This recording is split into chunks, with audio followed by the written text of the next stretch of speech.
Hey everybody, Omar here, the Knife Shark Guy, and I am back with another fun-filled video for you. And today, I'm going to be doing my full review on this knife right here, the Spyderco discontinued Chokwe.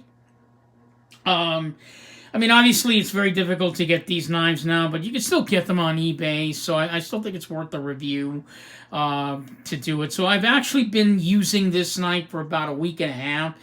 And there's quite a few things I've noticed about the knife. Obviously, in my unboxing, I talked about the lock stick that's on this knife that a lot of knife reviewers have talked about. It is there, but over time, the lock stick does go away. The knife is incredibly smooth. I think over time, obviously, like all knives, a little bit of oil popped into the washers there, and you'll get a very, very smooth action. This knife is real smooth now, and the lock stick is pretty much no longer there, so that's a plus. I can't talk about this knife without talking about its improved version, which is the Watu, before I actually do the full review on this. If you guys remember, the difference between the two is that the Spyderco Chokwe is a frame lock knife, right? They use an integral frame lock for this knife. So the operation is pretty basic versus the Spyderco Watu, which uses a compression lock. Now, there is a challenge with the compression lock on this knife. I did talk about it before, and basically the challenge is this. Unlike a regular compression lock, you pop open the knife and then you close the knife, you get this, because if I hold it up to the camera, you'll see that this part right here, that pointy part that's sticking up onto the knife, that will actually hit your index finger, and you're not going to be able to close the knife all the way. However, there is a workaround, and I figured it out.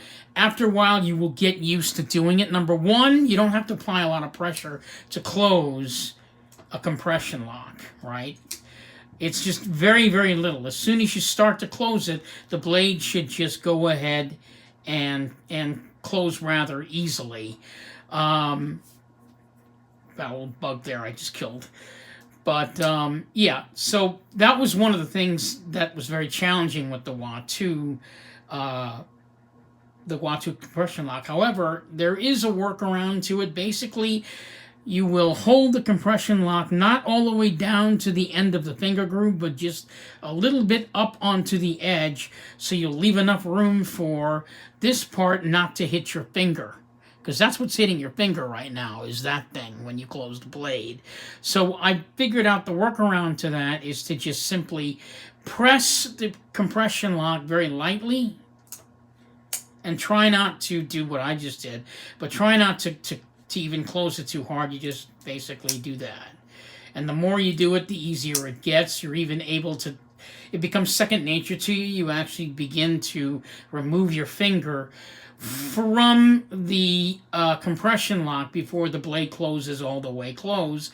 Your finger's already out of the way, so the knife can close perfectly. So it's a combination of gravity, allowing the blade to close all the way down, and then you timing it right to get your finger out of the way. It sounds like a lot of mathematics involved, but really it's just a matter of doing it over and over and over again until you get used to actually doing it. And as you can see, I have no problem anymore. I mean, I don't have a problem closing or opening the compression lock anymore. So that's it for the compression lock on the Watu. If any of you guys own this knife and you're not enjoying the compression lock on it, work on it. You'll get it eventually. I did. Then again, it depends on the kind of person you are. I am a huge knife flicker. A huge knife flicker. I will not stop flicking a knife until I can do it correctly, or until the way it's supposed to operate to my liking. I just won't stop doing it. So that's it for that. So now on to the Spyderco Chokwe, which is the predecessor to the Spyderco Watu. I want to do my full review on this knife. So, and I have to bring out the Watu because they're both the same knife, but there's reasons why I'm bringing this one out. First of all, the cutting power on these knives are absolutely fantastic. Again, Michael Janisch said it himself. You don't have to listen to me. You can talk to him. The Wharncliffe style blade, which is this, in this case, it's a modified Wharncliffe style blade. The Wharncliffe style blade allows you to cut with full cutting power from the back of the blade all the way to the tip.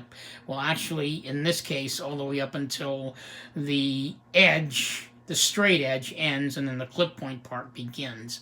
Because as soon as the clip point part begins on the knife, you're going to have to adjust your hand position so you can continue cutting in that same amount of force. So what's happening is, if the blade is not a straight cut blade, you're actually only cutting with just this part of the knife, just that curved part, because that's the part that's making contact with whatever it is that you're cutting.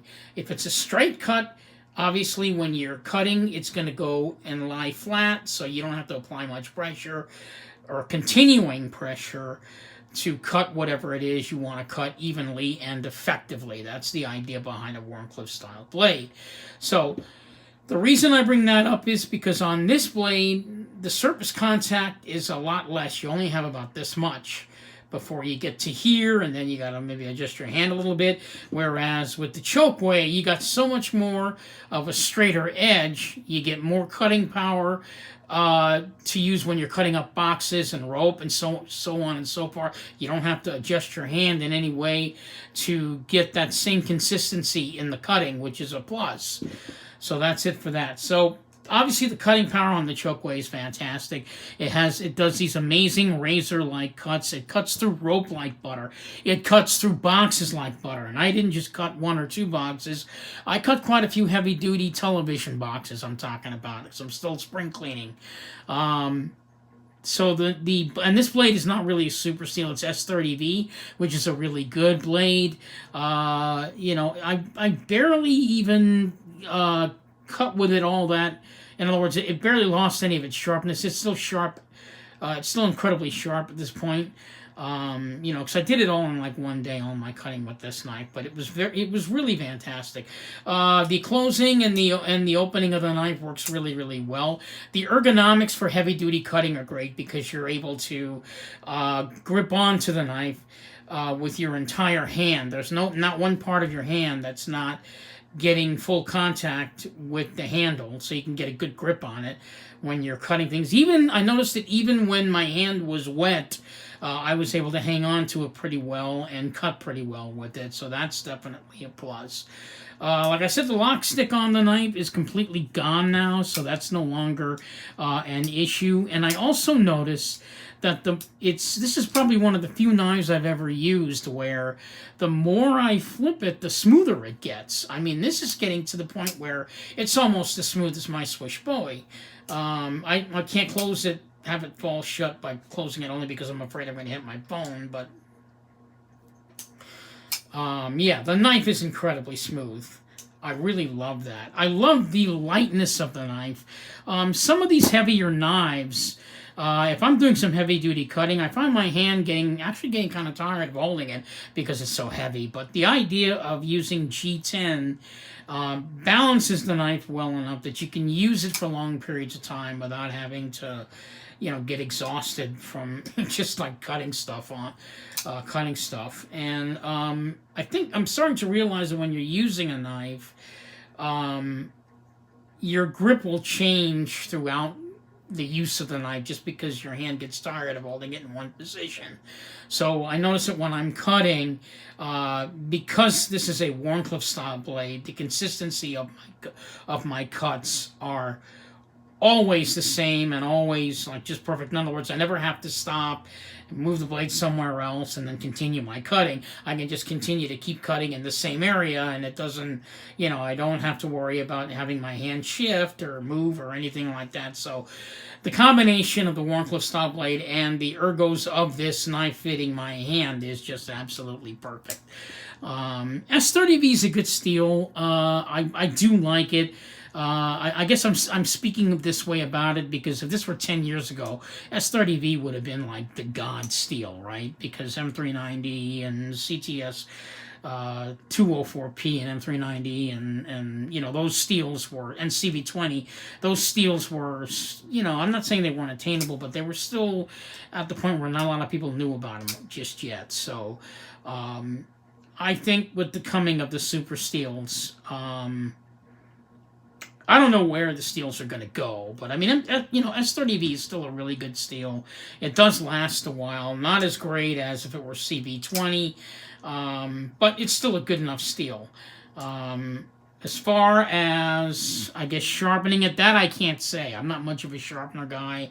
That's one of my adventures in my knife collecting. I'm going to have to eventually break the mold on that because I've never sharpened a knife before, so I'm gonna have to have somebody show me how to do that because I don't know. But you know, again, this hobby is kind of an evolving thing.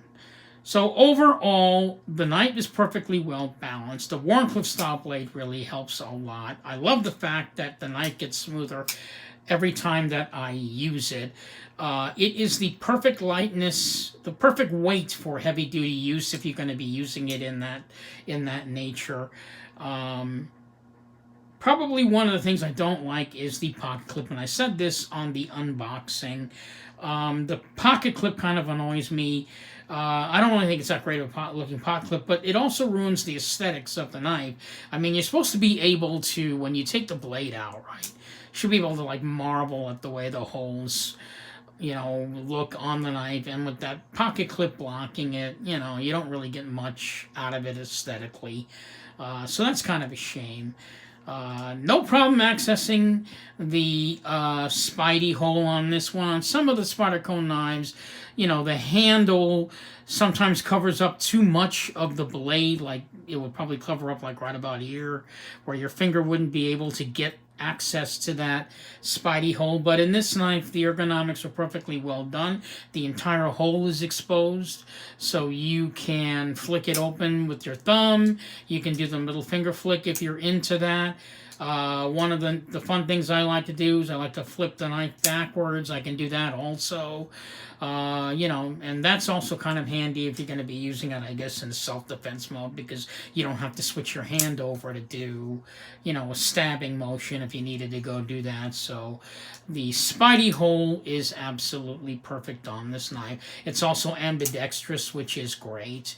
I mean, you don't have to go, you know, when the knife is ambidextrous, it's always a plus. You know, it makes no difference. Probably a down point is that the pocket clip, as ugly as it is, you can only have it on this side of the knife or this side of the knife. You can't have it that way if you are a lefty. So that's kind of a sad thing. But other than that, the knife is fantastic. The Spyderco Chokwe, which was released in 2017, I believe, was one of those ethnic series knives that just kind of went under the radar.